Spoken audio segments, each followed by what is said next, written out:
दोस्तों, भीमराव अंबेडकर जो कि एक ब्राह्मण के शिष्य थे और जिनको भारतीय संविधान का रचयिता भी कहा जाता है, उनके बारे में कुछ ऐसी बातें जिनको हम लोगों से छुपाया गया। पहला, वह जीवन में कभी भी लोकसभा का चुनाव नहीं जीत पाए, कानून मंत्री बने वो भी लोगों की दया से।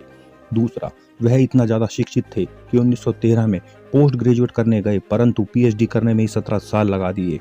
वह अवसरवादी थे, इसलिए राजनीति करके संविधान सभा की ड्राफ्टिंग कमेटी का अध्यक्ष बन गए। चौथा, स्वतंत्रता संग्राम में कभी भी भाग नहीं लिया, परंतु मुस्लिम लीग के लिए पाकिस्तान बनाने का समर्थन किया।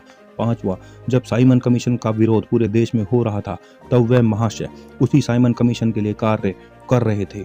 छठा, वेद और मनुस्मृति को समझने के लिए संस्कृत का उत्तम ज्ञान होना अनिवार्य है, परंतु वो जनाब विदेशी भाषा ज्ञान लेकर गलत अनुवाद करने लगे।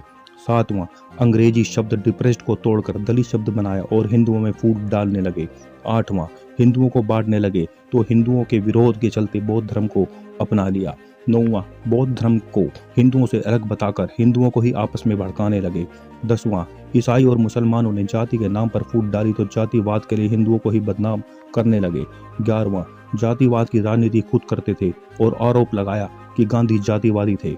12वां, सिर्फ हिंदू विरोधी ही संविधान बनाया। 13वां, पाकिस्तान की मांग करने वाली मुस्लिम लीग जो बंगाल में लाखों हिंदुओं का कत्ले आम कर रही थी, उसी की मदद लेकर बंगाल से संविधान सभा का सदस्य बन गए। 14वां, ब्राह्मणों पर जातिवाद का ठीकरा फोड़ते थे, परंतु उन्होंने अनुसूचित जातियों के भीतर आपसी विवाह कराकर जाति प्रथा तोड़ने के लिए आंदोलन कभी भी नहीं किया। 15वां, अमेरिकी जैसी महाशक्ति का संविधान केवल 13 पृष्ठों का है, परंतु उन्होंने अर्धज्ञान या स्वार्थ पूर्ति के चलते लंबा चौड़ा संविधान लिखा, वो भी कॉपी करके। 16वां, संविधान में इतने अनुच्छेद कर दिए कि आज भी हमारा न्यायालय कोई फैसला करता है तो हमारा दूसरा न्यायालय उसे मानने से मना कर देता है। 17वां, उन्होंने एक ऐसा संविधान लिखा कि अब तक 100 बार से भी ज़्यादा उसमें संशोधन करना पड़ गया।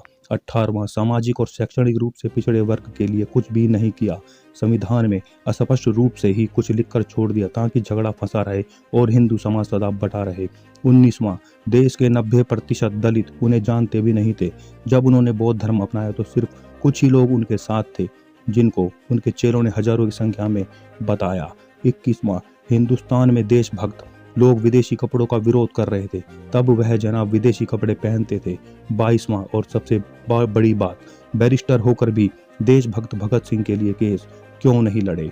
आज जो नवबोध जय भीम का नारा लगाने वाले अंबेडकर को बड़ा महान समझते हैं, उन्हें परमात्मा से भी बड़ा मानते हैं, उनकी आंखों पर नीली पट्टी खोलने में शायद यह वीडियो मददगार हो, लेकिन अंधों को चश्मा और मूर्ख को ज्ञान हजम नहीं होता है।